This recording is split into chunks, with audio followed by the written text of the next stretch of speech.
इसमें क्या है, अगर हमारा ए सेट है 2 4 6, जबकि बी सेट हमारे पास क्या है 1 3 5। इसमें देखिए नंबर ऑफ एलिमेंट्स 3 है, नंबर ऑफ एलिमेंट्स 3 है, तो ये क्या है इक्वल भी है, इक्वल है, बिल्कुल है।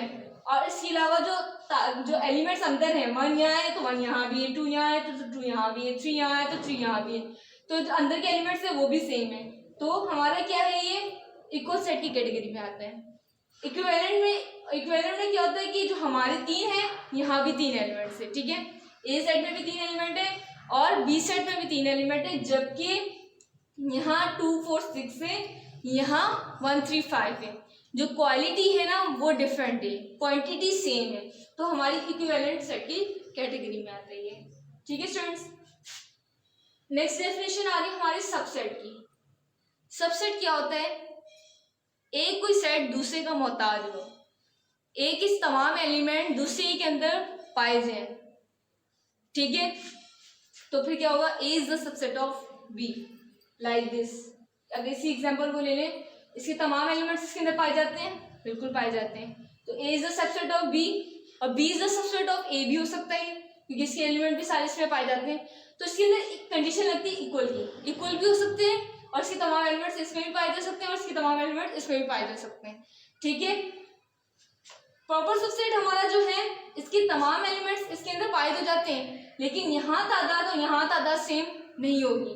मतलब अगर हमारा ए सेट है 1 2 का और दूसरा क्या है 1 2 3 का, तो 1 2 इसके अंदर 1 2 3 के अंदर पाए जा रहे हैं, बिल्कुल पाए जा रहे हैं, तो A is the subset of B, लेकिन बी वाला हमेशा बड़ा होगा, तभी वो दूसरा जो हमारा फर्स्ट वाला है वो इसका मोहताज होगा, राइट। तो ये डेफिनेशन हमने छोटी छोटी डेफिनेशन थी जो हमने इस यूनिट के अंदर हम पढ़ेंगे मजीद डीपली, जो हम आगे काम आएंगी। तो ये सारी डेफिनेशन आप लोगों के माइंड में होनी चाहिए। तो ये सेट की पूरी डेफिनेशन अगर हम देखें तो दोबारा मैं रिपीट कर देती हूँ, well defined collection of distinct object हमारा सेट होता है। और इसकी जो हमने मजीद जो उसकी सेट्स की जो क्या क्या है इनकी जो डेफिनेशंस वो हमने अब मजीद पढ़ चुके हैं और आप लोग समझ, आई होप कि समझ में आ गया होगा आप लोगों को। अब स्टार्ट करते हैं मजीद। Okay students, I am going to start exercise 1.1. First question is use both tabular form और set builder form to specify the following set. हमने क्या करना है, एक सेट इन्होंने कहा हुआ है उसको स्पेसिफाई करने के लिए दो फॉर्म्स की बनानी है, एक उसकी सेट बिल्डर फॉर्म भी बनानी है और उसकी टेबुलर फॉर्म भी बनानी है, ठीक है। फर्स्ट मैं आप लोगों को बता रही हूँ, the set of positive integers greater than 2 and less than 6।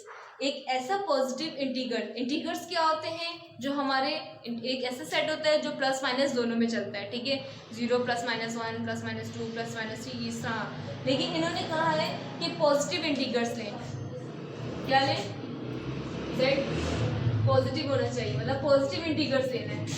वैसे हमारा जो इंटीजर्स होता है कि इंटीजर का सेट बता रहे हैं, इंटीजर सेट होता है क्या है, 0 +-1 +-2 अब सोन चलता है, ठीक है। अब जो हमें सेट बनाना है वो क्या कहा है इन्होंने, पॉजिटिव भी होना चाहिए और इसके अलावा इन्होंने कहा integers greater than 2 and less than 6 positive लेनी है, मतलब माइनस वाला हमने कंसीडर करने की जरूरत नहीं है। और क्या हो, वो 2 से बड़ा हो और 6 से छोटा हो, ग्रेटर देन 2 लेस देन 6, 2 से बड़ा 6 से छोटा, एक ऐसा सेट बनाना है जो क्या हो, इसकी टेबुलर फॉर्म बता रही हूँ मैं। इन्होंने कहा ऐसे सेट हो जो 2 से बड़ा हो, 2 से बड़ा कौन होगा, 3 4 5, 6 से छोटा हो तो मतलब 6 इंक्लूड नहीं है, ठीक है। ये हमारी क्या होगी, टेबुलर फॉर्म बन गई। इसी तरह इसकी सेट बिल्डर फॉर्म कैसे बनेगी,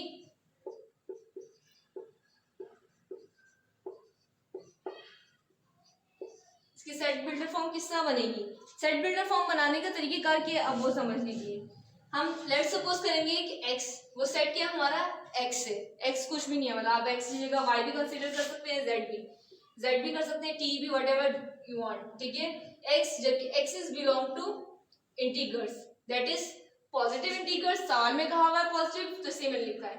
x is belong to z, जबकि हमारा क्या है, उन्होंने उसकी जो रेंज बताई हुई है वो कितनी होनी चाहिए, 6 से छोटा और 2 से बड़ा। 6 से क्या होना चाहिए, छोटा, और 2 से बड़ा, ये इसकी रेंज है। तो ये मेरी फॉर्म कौन सी फॉर्म बनी है, सेट बिल्डर फॉर्म बनी है। ठीक, इस पार्ट में हमें यही काम करना है, टेबलर फॉर्म और सेट बिल्डर फॉर्म बनानी है। ठीक है, क्वेश्चन नंबर 2 में क्या कहा, मतलब फर्स्ट पार्ट की दूसरे क्वेश्चन बी की बात कर रही हूँ मैं। The set of positive integers less than 20 and that are divisible by 5। क्या कहा हुआ है इन्होंने कि लेस देन 20, 20 से छोटा होना चाहिए, मतलब 20 इंक्लूड नहीं है, और that is divisible by 5। Divisible मतलब डिवाइड हो 5 से। तो 5 से कौन कौन डिवाइड होता है, 5। अब 5 की टेबल में कौन, टेबल पढ़ना मतलब सिंपल सी बात है। 5 1 से 5, 5 2 से 10, 5 6 से 15, मतलब 15 इंक्लूड होगा, 20 इंक्लूड नहीं होगा। तो हमारे जो एलिमेंट्स बने वो कौन कौन, 5, 10 और 15 बने। ठीक, उसके बाद इन्होंने कहा है द सेट